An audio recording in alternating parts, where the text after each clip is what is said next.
अन्य अविनाशची cute love story भाग 21. तर मित्र आणि मैत्रिणींनो, तुम्ही जर आमच्या चॅनलवर नवीन असाल तर चॅनलला सबस्क्राईब करा आणि बेल आयकन प्रेस करा. मागील भागात अवी चहा घेत घेत चोरून अन्याकडे बघत होता.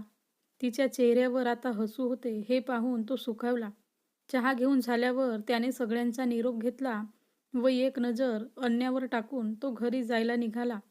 पूर्ण रस्त्यात त्याच्या डोक्यात फक्त अन्याचेच विचार येत होते आणि या विचारांच्या गर्देत तो कधी घरी पोहोचला हे त्याचं त्यालाच समजलं नाही. तर आतापासून पुढे बाबा, अजून अवी घरी कसा काय आला नाही हे अवीची आई बोलत होती.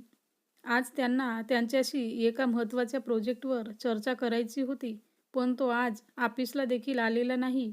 तुम्हाला माहिती आहे का तो कुठे गेलाय? म्हणजे तुम्हाला सांगून गेलाय का? बाहेर गार्डनमध्ये बसून अवीची वाट बघत असलेल्या आजोबांना अवीची मम्मी बोलली. अगं सुनबाई, मला पण काही कल्पना नाही. तो घरी आला की मी त्याला विचारतो. आजोबा विचार करत बोलले. त्यांना आपण खोटं बोललो याचं खूप वाईट वाटत होतं, पण त्यांना आपण आपल्या नातवाच्या सुखासाठी खोटं बोललो याबद्दल थोडं का होईना समाधान मिळत होता. बरं, मी यांना सांगते की तो तुम्हाला पण काहीच न सांगता गेला आहे. अंधार पडत आलाय आणि गार हवा पण सुटली. तेव्हा तुम्ही आतमध्ये चला बरं, नाहीतर तुमची तब्येत बिघडेल. अवीची मम्मी आजोबांना बोलली. हे काय, मी जातच आहे. आजोबा उठून उभे राहत बोलले. तेवढ्यात त्यांना जिम्मी गेटकडे पडताना दिसला. जिम्मी पडत गेला आहे म्हणजे नक्कीच अविनाश आला व पुन्हा आपल्या ते जागेवरच खाली बसले. काय झालं बाबा? तुम्हाला काय होतंय? तुम्हाला चक्कर आली का? अवीची मम्मी बोलली आणि आजोबांनी तिच्याकडे थोडं वैतागूनच पाहिलं. अगं सुनबाई, मला काही झालेलं नाही आणि होणारही नाही. तेव्हा तू सारखं सारखं असं हायपर होत जाऊ नकोस. अगं मी पुन्हा माझ्या जागेवर बसलो कारण ते बघ, तुझा चिरंजीव आला आहे वाटतं. त्याच्याशी बोलायचं म्हणून मी इथं बसलोय, आजोबा बोलले आणि त्यांनी गेटच्या दिशेने पाहिलं तर खरंच अविनाशची गाडी आता एंटर करत होती. त्याच्या मागे जिम्मी उड्या मारत पळत येत होता. हे पाहून आजोबांच्या चेहऱ्यावर हलकंसं हसू उमटलं. ड्रायव्हरने गाडी पार्क केली आणि त्याने अविनाशच्या साईडचा दरवाजा उघडला. पण अवी आपल्याच विश्वात रमलेला होता. त्याने त्याच्या लागलेल्या हाताला अन्याने बांधलेला तो रुमाल धरलेला होता आणि त्याकडे तो एकटक बघत बसलेला.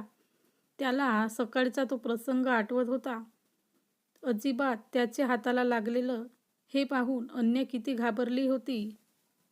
तिच्या डोळ्यात त्याच्याबद्दल दिसणारी काळजी बघून त्याला खरंच आपण तिच्यासाठी खूप स्पेशल पर्सन आहोत असे फील झालेलं होतं. तिने जखमेवर रुमाल बांधताना मारलेली ती हळूवार फुंकर त्याला अजूनही जाणवत होती. ते सगळं आठवून आत्ताही त्याच्या चेहऱ्यावर हसू उमटलं आणि तो स्वतःशीच हसला. सर, आपण घरी पोहोचलो. ड्रायव्हरच्या आवाजाने त्याची तंद्री तुटली व तो भानावर आला. अरे हो, आपण घरी आलो. मला तर समजलंच नाही. अविनाश ड्रायव्हरला बोलला आणि गाडीतून बाहेर उतरला. पण तो अजूनही अन्याच्याच विचारात हरवलेला आणि त्या सगळ्यांचं त्याचं लक्ष मघापासून उड्या मारत असलेल्या जिम्मीकडे गेलंच नाही. आपल्या मालकाचं आपल्याकडे लक्ष नाही हे पाहून बिचारा जिम्मी नाराज झाला व आपल्या जागेवर जाऊन खाली मान घालून बसला. जणू काही तो त्याच्यावर रागावलाय. पण या सगळ्यापासून अनभिज्ञ अविनाश आपल्याच विचारात घरामध्ये जाऊ लागला. अरे अवी, तुझे बाबा म्हणत होते की आज त्यांना तुझ्याशी एका महत्त्वाच्या प्रोजेक्टवर चर्चा करायची होती, पण तू आज ऑफिसला गेलाच नाहीस. ते घरी आल्यावर मला विचारत होते की तू कुठे गेला आहेस, पण मला काही कल्पना नव्हती की तू कुठे गेला असणार, म्हणून मला माहीत नाही बोलले. प्रीती म्हणजे अवीची मम्मी अवीला येताना पाहून त्याला प्रश्न विचारत होत्या. पण अवीचं लक्ष त्यांच्या बोलण्याकडे नव्हतंच. तो आपल्याच विश्वात मग्न होता. त्याने त्यांना तसंच इग्नोर केलं व घरात गेला. पण त्याने आपल्या बोलण्याकडे लक्ष दिलं नाही. आपल्याला साफ इग्नोर केलं हे पाहून प्रीती तो गेला त्या दिशेने आश्चर्याने बघू लागली. सुनबाई, आजोबांनी प्रीतीला आवाज दिला, "बाबा, हे काय आहे?" मी याला काहीतरी विचारत होते, पण याने सरळ सरळ माझ्या बोलण्याकडे दुर्लक्ष केलं. मला तर फार वाईट वाटलं. तो बिचारा जिम्मी पण बघा ना, कसा खाली मान घालून बसला आहे. या मुलाला आज नेमकं काय झालंय मला काहीच कळत नाही. काय माहीत दिवसभर कुठे बाहेर फिरत होता आणि आत्ता काही विचारलं तर सरळ सरळ दुर्लक्ष करून निघून गेला. अविने असं आपल्याला इग्नोर केलेलं पाहून प्रीती थोडी दुखावली होती आणि त्यामुळे ती एकसारखी बडबड करत होती. "अगं सुनबाई, मी तुला कसं सांगू की तुझा मुलगा प्रेमात पडलाय गं आणि तो खूप प्रेम करतो तिच्यावर. तिच्यासाठी त्याने आपली ओळख देखील लपवली आहे. शिवाय एवढा मोठा सक्सेसफुल बिझनेसमॅन असून देखील त्या मुलीसाठी तो पुन्हा एकदा कॉलेज करत आहे. हां, एका गोष्टीचं वाईट वाटतं की हे सर्व करताना तो त्या मुलीपासून सत्य लपवत आहे. पण काय करणार, प्रेम आहे आणि प्रेमात सर्व काही माफ असतं असं म्हणतात.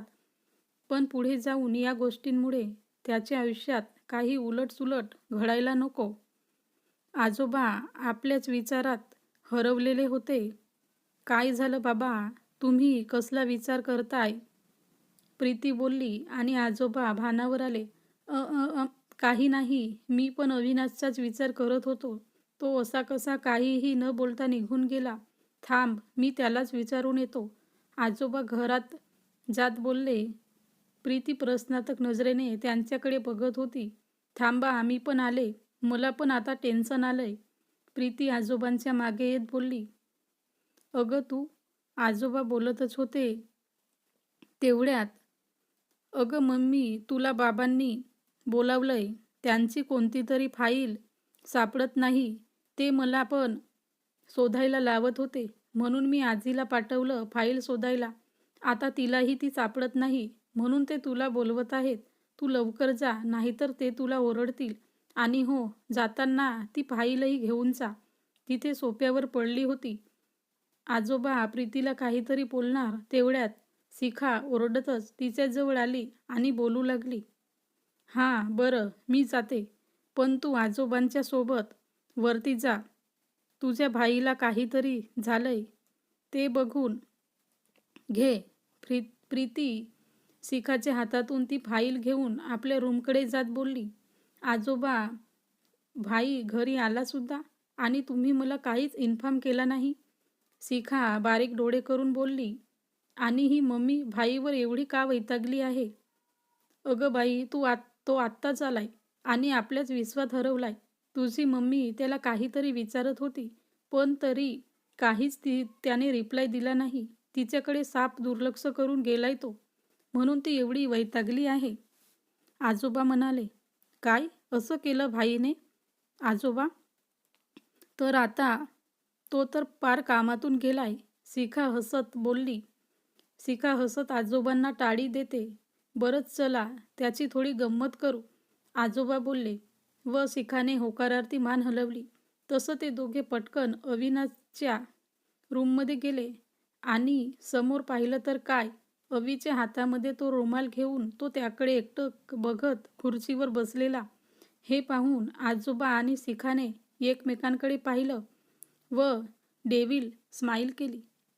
"मला वेड लागले प्रेमाचे, मला वेड लागले प्रेमाचे." ते दोघे हे गाणं मोठमोठ्याने गाऊ लागले आणि त्याच्या खुर्चीच्या भोवती फिरू लागले. त्या दोघांच्या बेसूर आवाजातील ते गाणं ऐकून तर कुठे अविनाश भानावर आला. त्याने त्या दोघांकडे थोड्या रागातच पाहिलं, कारण तो बिचारा आता अन्याच्या गोड आठवणीत रमलेला.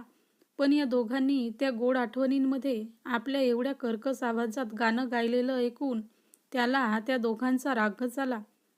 "तर मग भाई, कसं वाटलं आमचं गाणं?